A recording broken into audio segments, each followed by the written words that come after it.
Christmas is that magical time of year when we are surrounded with trees and tinsel, Christmas carols, and of course a focus on the birth of Christ.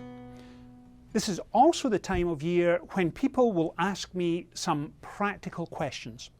Richard, if I wanted to buy a Bible for my grandchild, or my child, or my husband, my wife, what's a good Bible you could recommend?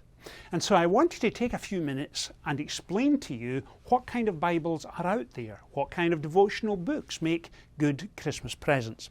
So I wanted to begin with the Adventure Bible. This is a Bible that is extremely child-friendly. It has, for example, love passages for kids. What does the Bible mean when it talks about love? It has a section on famous Old Testament prophets. It's colourful, compelling, engaging. I think it's child-friendly. Children will enjoy picking it up. There's a section on the Ten Commandments. There is, of course, an introduction to each book of the Bible. The life of Jesus, of course, is highlighted in wonderful colours for children. And if you have a child who's serious about reading and wants to learn about their Bible, the Adventure Bible really is a good place to start.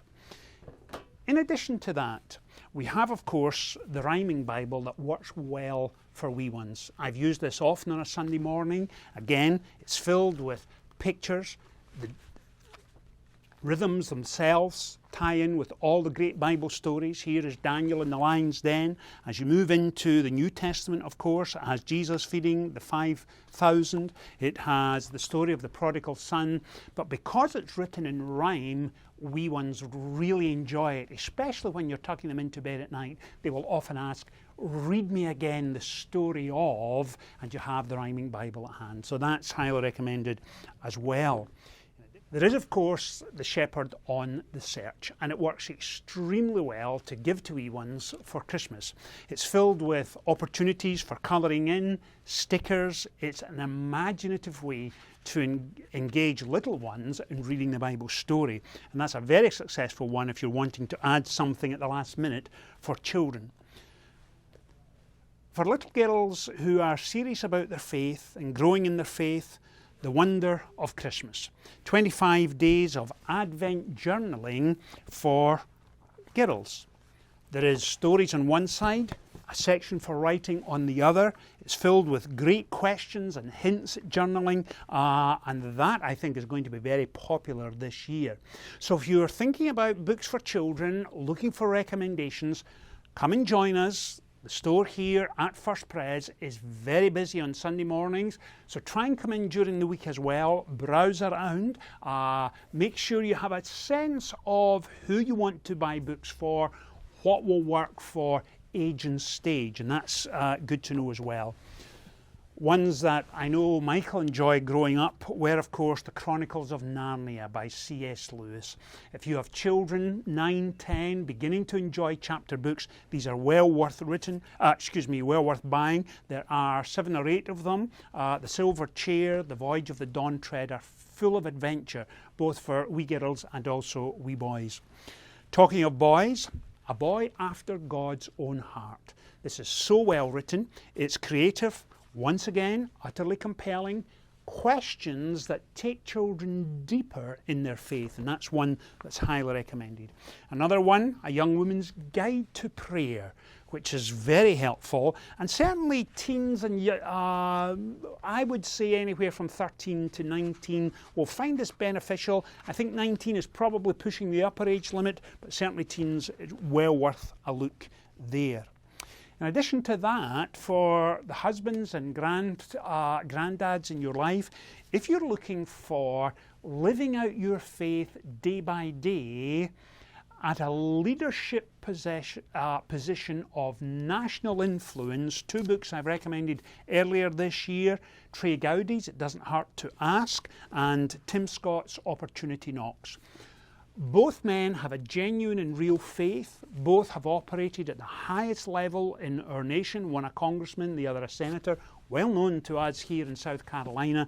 I couldn't put them down, and I know several of you watching have already read them and have commented on them, but well worth a read there.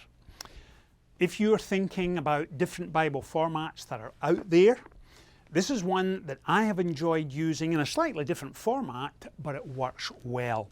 You have in it a section of Scripture, and then down the margin a place to take notes.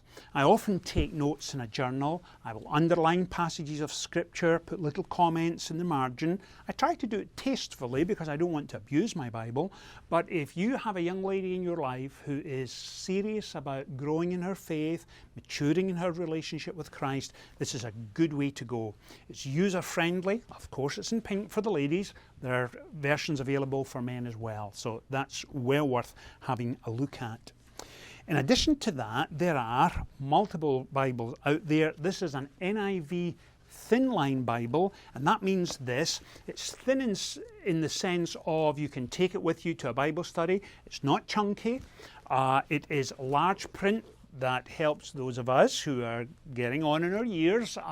And so thin line Bible, large print is always worth considering. And so that's available for you. Other Bibles that are available are study Bibles.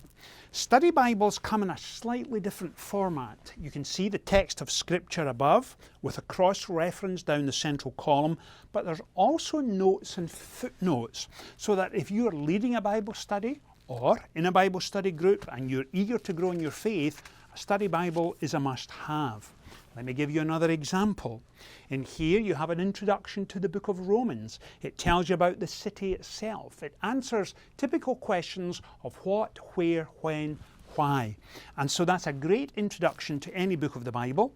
Towards the end, you have, of course, a concordance, and a concordance is where you find various words. For example, if you're looking to understand kingdom, what does it mean in different contexts? Turn to the concordance, you look up the word, and it gives you a list of the various places you'll find kingdom, and it helps us understand why the Bible writers use it in particular context. Then, of course, at the back, you have a whole section of maps. Let me give you a couple of examples right there. Bible scholars tell us that once we have a sense of the geography of the Holy Land, the Bible does come to life, and I would have to say it has for me too. So study Bible, well worth having. This is a King James study Bible. There is also the best-selling NIV Zondervan study Bible, which is an outstanding study Bible. I have used it for years, off and on. It is large, so it's not easy to cart around, but if you have a place or a favourite chair, a room in the house where you sit down and have your devotions day by day, study Bible is immensely helpful. The format is often a little different, as this one is in single column for the actual text of Scripture, but footnotes at the bottom. It also comes with an introduction to each book, concordance and maps as well. Now, let me see if I've covered everything I wanted to say today. Oh, one more thing. Please make sure you don't wait till 10 days before Christmas.